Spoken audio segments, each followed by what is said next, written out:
Hello everybody, at the range today with a new Kimber Mako, the R7 Mako. My second range trip with it. The first one I was pretty impressed. I was impressed on how shootable this pistol actually is and how well it handled the different types of ammo. What I came out of that with an idea is that the Mako really handled best the 135 grain, the Federal HST. I seem to really like that as far as our defense ammo. So just going to spend a little bit more time today with it and see how we do using the 10 round mag, which by the way, that 10 round mag, it was very easy to load, no problems, nothing sticking. So let's see how we do this today.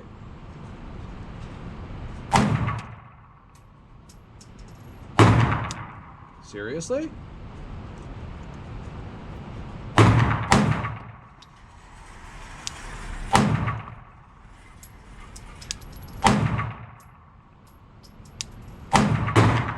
We're not too far away. We're only about 5 yards away.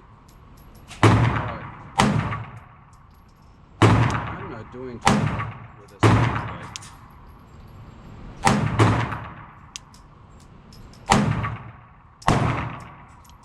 10 yards away. Not even that. About 8 yards away. Let's turn it and see how we did.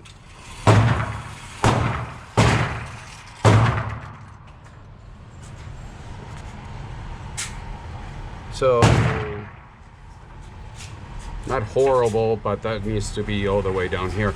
Now, I just finished shooting the SP01 that you may have seen or maybe in the video, but that one had to hold right here. So maybe this is more of a 6 o'clock hold. So we'll... Hello everybody, MB Polo here. Thank you for stopping by. Today we're going to be taking a look at a product from Kimber. Now, I don't review many Kimbers, and honestly, I haven't owned many Kimbers. I've had the revolvers, I've had a couple of 1911s, but that's been the extent of my experience with Kimber. And today we're going to be taking a look at the R7 Mako. Now, this is Kimber's first entry into the striker-fired, concealed, micro-compact market, which, of course, as we all know, is tremendously flooded. Yeah, so you would say, well, why this and why now? Well, obviously because there's a lot of demand from the market for specifically this type of product. Now, it is Kimber's first striker-fired polymer entry, but it is not Kimber's first polymer frame pistol. Kimber has experimented and has produced a 1911 that, although the upper, of course, was metal, the grip module was polymer. I don't remember the model number, but they do have a polymer framed 1911. And that's not being produced anymore, but they did venture into that. So in front of you, you have a very nice plastic case, and it is with a foam with a cutout. You get your lock, you get your 2 metal mags. The capacity in this is coming in at 11 plus 1 in the flush fit mag, and 13 plus 1 with the extended base plate.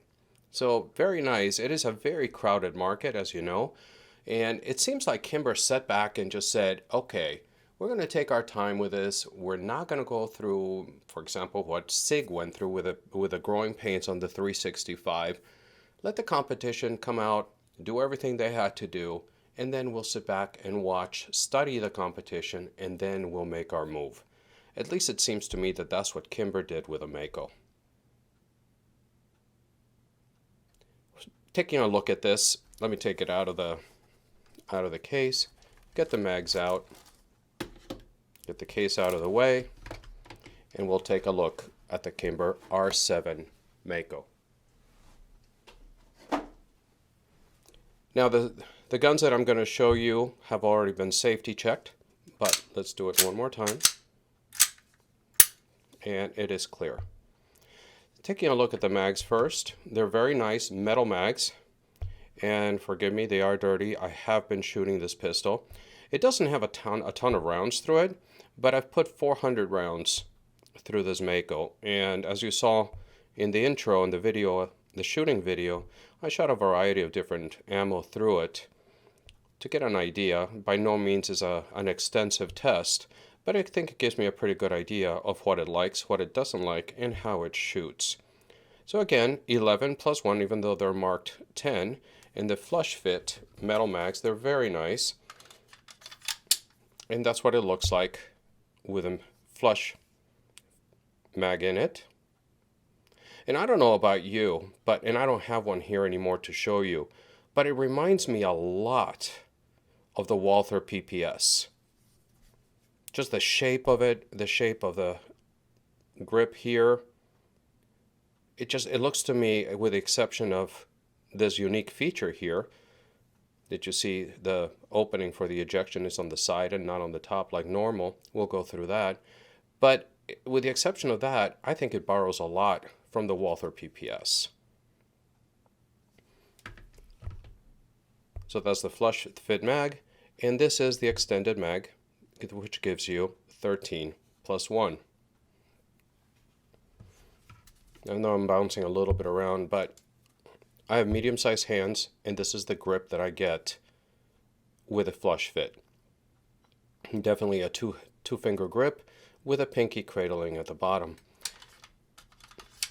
Very nice ejection on the mag. And now, yes, and as you can tell in this one, it's also been shot. And I probably should have cleaned it before, but anyway. With the extended baseplate, with a 13 plus 1, I can get 3 fingers in there. The bottom is hanging by the skin of his teeth, but it's there, and I do get a very nice grip. Oh, wait a second, it's a gun review. Purchase. Bouncing around a little bit, it's got a very nice undercut. What I like about this is it's got texture everywhere. No matter where you look at it, front, back, front strap, back strap, all the way across. It's got very nice texture, and I really like that. There's a lot about this pistol that I like. Some things I don't like, and we'll go through it. But there's a lot to like out of this. Starting at the top, as I mentioned, you can get it 2 ways. Optics ready, which is this, or optics installed. Optics ready, you just get both of them have very nice true glow night sights. You got a high def orange at the front and white in the rear, serrated, and they glow really dark at night, in the dark. Now what I like about it also is not only you have this ledge, but as you can see, they're taller than normal. They're not full-blown night sights, suppressor height sights, but they are tall enough that when you mount the optic, whether it is the Crimson Trace, which is the one it comes with when you buy it optics installed, or I have a Swamp Fox Sentinel, which I'm waiting for the screws to come in so I can install it, or also the Shield RMSC, when you install it, it is low enough because it's a direct mount, you don't need a plate. It's low enough that it will co-witness. It's for sure a lower 1/3, but it will co-witness. And that I think was very, very smart of them. The one thing with the optics installed, with the optics ready, like this one is of course you don't get anything in the box to help with installation of a red dot. No wrench, of course no screws, nothing. And when I called Kimber to find out what kind of screws I needed to install an optic into it, there was zero help. And I called 3 times, and I spoke to 3 different people. So it's not like I called once and I got somebody that just didn't know what they were talking about. They just didn't know. And my point to them was, okay, there's a finite number. If you're going to sell me a pistol that does not have an optic on it, but it's optics ready, there's a finite number of red dots that are going to fit this particular footprint. If you got a red dot that is a footprint for an RMSC red dot, you know the finite number of red dots that are going to fit your pistol. Have your marketing department just create a list. If you say, if you're going to install the Shield RMSC, you need this size screw. If you're going to install a Swamp Fox Sentinel, you need this size screw. If you're going to install whatever, it can't be a list that is that long. They had no clue what kind of screw I needed for 2 different red dots. So it wasn't until I contacted Swamp Fox directly, and they had never put one of their Swamp Fox Sentinels on the Kimber because they didn't have a Kimber to work with, an R7 Mako. And what they ended up doing is they did the legwork, and through their network, and I think it was through their Facebook page, they figured out what kind of a screw was needed in order to work with the R7 Mako.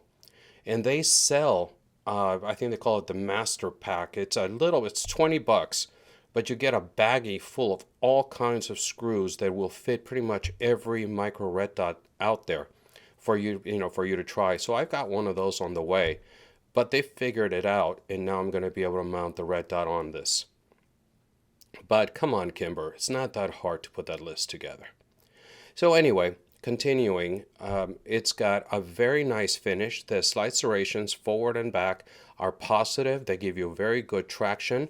It doesn't, it's not going to slide no matter where you want to manipulate. You get a very nice positive purchase on the firearm. So very well done there.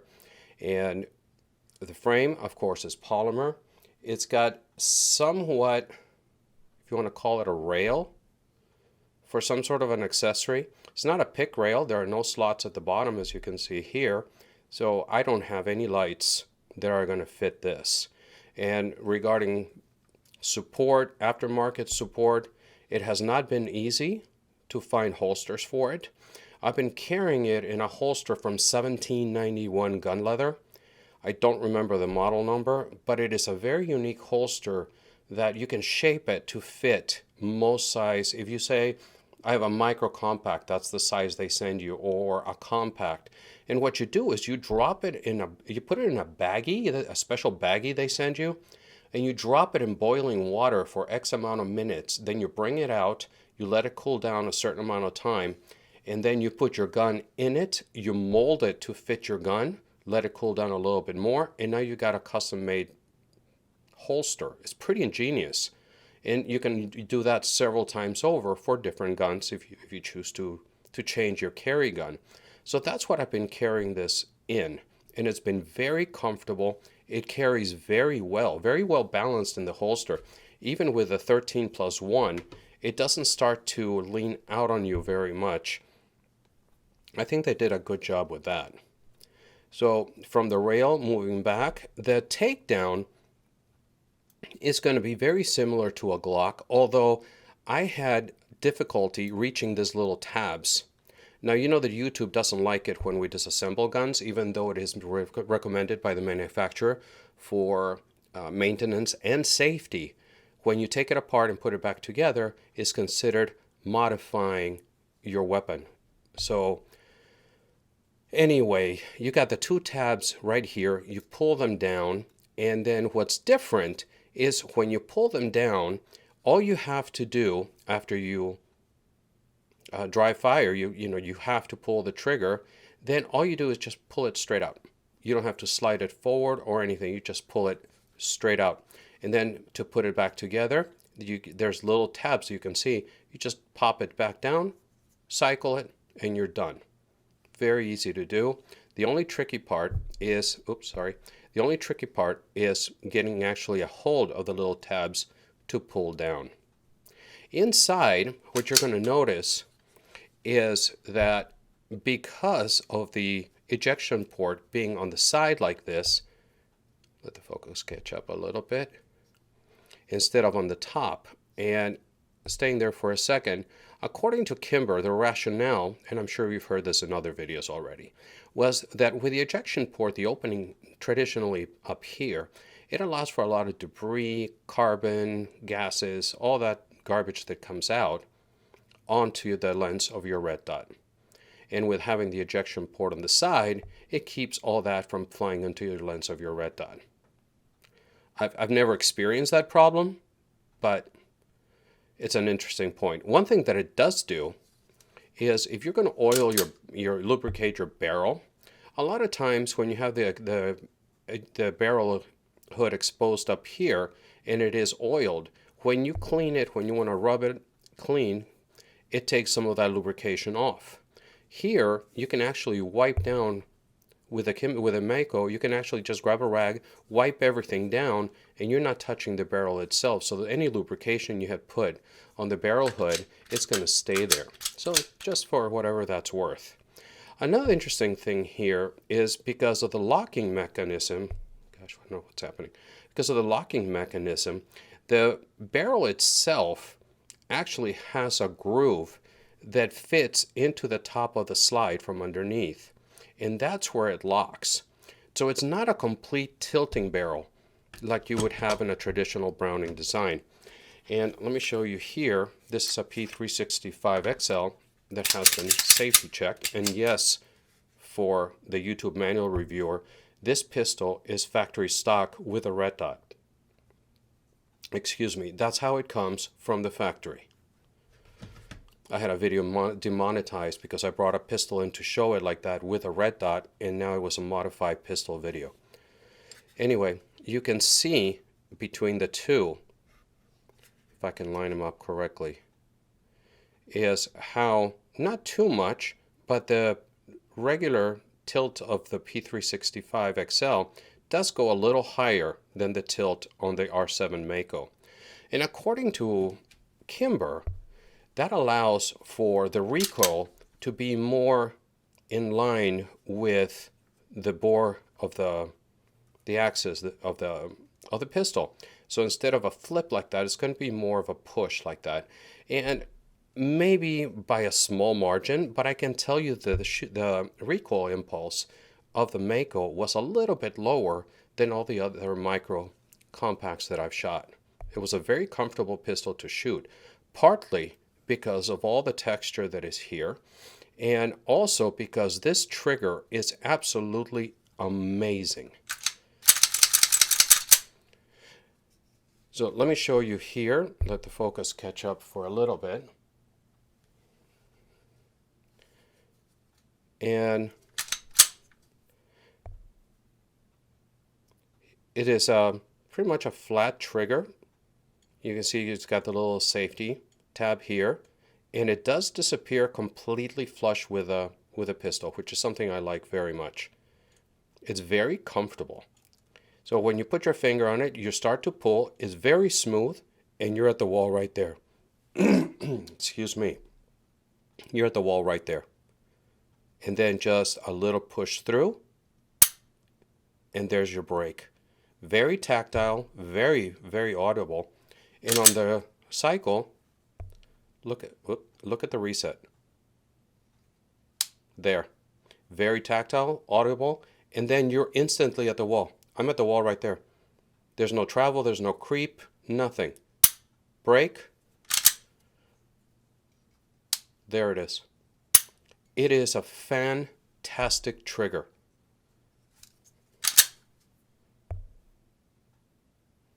It reminds me a bit of the Apex trigger feel. It's not an Apex, but it reminds me of the Apex. Let me do that again. It's just fun.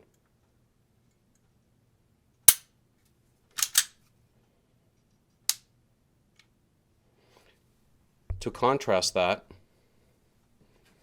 let me show you on the P365 XL. You're there, so you got that travel. Thump. And then the reset.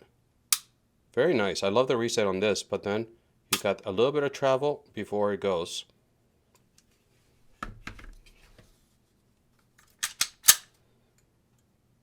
There.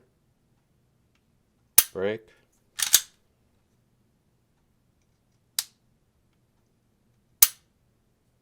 It's just awesome.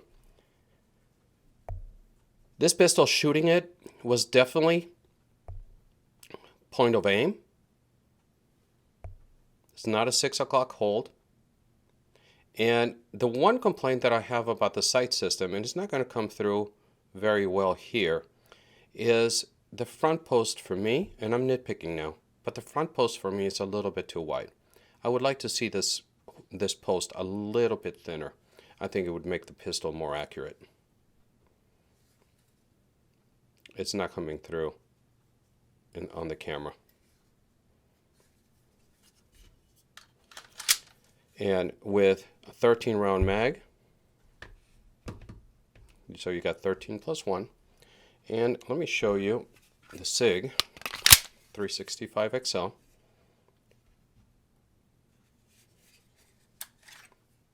I forgot how many this carries. 12. So 12 plus 1. So you got 1 round difference. And again, let's not take a look at the red dot. See if I can line them up. So there's your difference right there. They're about the same width. And if I put them front to front, the SIG is going to be a little bit longer, but it's because of that quasi beaver tail back there. For all intents and purposes, they're very, very close.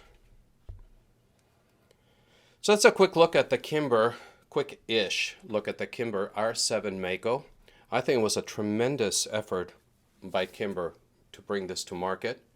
It is, so far, has been 100% reliable, no problems whatsoever, and I'm sure the issue with product support, holsters, all that will come to market as the more popular this pistol gets.